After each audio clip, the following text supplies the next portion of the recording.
Nous sommes au Salon des entrepreneurs et je suis avec Jean-François Faure. Bonjour. Bonjour. Vous êtes le PDG d'Aucoffre.com et de Veracash. Vous avez fondé en 2007 Aucoffre.com, un service en ligne d'achat et de vente d'or avec garde en coffre. Et plus récemment, donc Veracash, une nouvelle monnaie d'échange basée sur les métaux précieux. Alors, vous êtes un multi-entrepreneur dans ce domaine-là. C'est un vieux marché. Est-ce que c'est un marché qui est en lien avec l'ère du temps, un marché 2.0 ? Alors moi, c'est le genre d'activité que j'ai abordé initialement, spécifiquement dans cette logique de la renouveler, parce qu'on était sur une activité où globalement les gens faisaient, quand j'y suis arrivé dans les années 2007-2008, donc au moment de la crise, ils avaient cette activité comme on l'opérait dans les années 70. Oui. Et d'ailleurs souvent c'était d'ailleurs des activités qu'on se passait de père en fils, et il y avait vraiment quelque chose à réinventer, parce que basiquement le monde avait changé. La crise de 2008 nous l'a bien rappelé. Ouais. Et juste vendre de l'or pour le vendre au kilo n'avait franchement pas grand intérêt. Il fallait peut-être réinventer la manière de l'appréhender, de l'acheter et surtout de le revendre. Et moi, c'est quelque chose que j'avais appréhendé personnellement parce que quand j'ai voulu en acheter quelques années plus tôt, je me suis retrouvé face à un mur parce que je me suis dit, mais aujourd'hui en France, on n'est pas capable d'acheter de l'or, soit par Internet, les banquiers n'en vendent plus, les boutiques, on a l'impression qu'on va se faire arnaquer. eBay, vous voyez une photo de pièce, elle est floue. Quand vous la recevez à la maison, elle est floue aussi, la pièce. On en était là, quoi. Donc, en tant qu'entrepreneur né, j'avais monté une start-up très orientée Internet, web marketing dans les années 90, en 95. Je me dis, bon voilà, là, il y a un manque, il faut le combler, il faut réinventer cette activité. Et voilà, c'est comme ça qu'Aucoffre.com est né.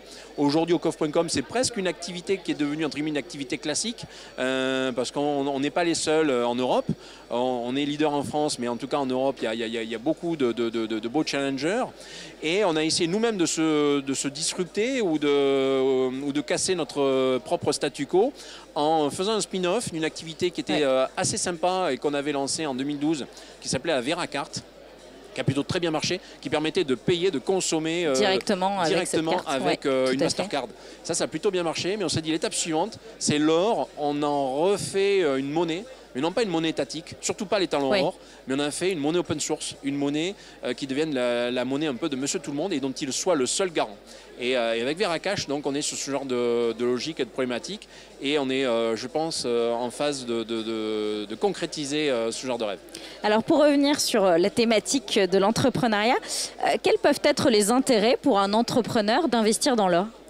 Alors, ça, c'est une excellente question et qui est souvent que les entrepreneurs ne se posent pas.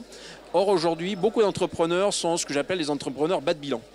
Entrepreneur bas de bilan, c'est l'entrepreneur dont le service ou le produit n'est pas nécessaire pour une société qui aurait spécifiquement à arbitrer, notamment en période de crise. Imaginez, et moi c'est ce qui m'est arrivé avec ma société que j'avais en parallèle de traduction. En 2008, quand la crise est apparue, j'ai eu une baisse de mon chiffre d'affaires de quasiment la moitié. Pourquoi ? Parce que je suis une société de bas de bilan. C'est-à-dire qu'une société qui est en train de fonctionner, une crise se passe, la première chose qu'elle va couper, c'est tout ce qui a un rapport avec le développement, style la publicité, la traduction, mais ce n'est pas que ça, c'est les RP, etc.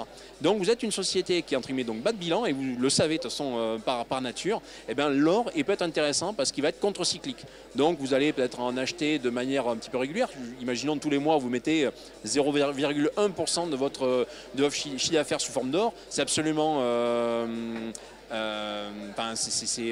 sans risque et sans grosse problématique. Mais le jour où vous allez avoir une crise dont vous serez vraiment sur le coup complètement impacté, vous allez pouvoir le revendre. Et là, l'avantage de l'or, c'est qu'il y a une vraie logique d'effet de levier. En période de crise, sa valeur augmente. Bien sûr. Et pour un entrepreneur, pouvoir équilibrer une perte d'un côté par un potentiel gain de l'autre qui lui permet peut-être de payer des salaires, de payer des charges, ça c'est complètement important. Et aujourd'hui, vous n'avez aucune assurance. Donc l'or peut être vu comme une assurance incendie du reste. Donc c'est une démarche de sécurisation de l'entreprise et du patrimoine. De toute manière, alors moi à titre personnel, je ne vois pas l'or dans une logique d'enrichissement.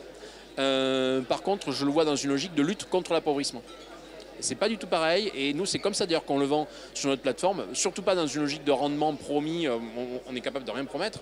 Par contre, la seule chose qu'on peut plutôt bien assuré, c'est que voilà, en période de crise, l'or sera présent comme il a été depuis à peu près 5000 ans. C'est ce qu'on voit d'ailleurs en ce moment, spécifiquement avec les marchés qui ont tendance à s'effondrer à l'instant où je vous parle.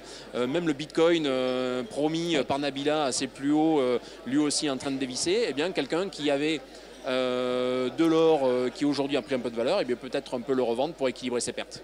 Merci beaucoup d'être venu nous voir sur ce studio télé. Merci.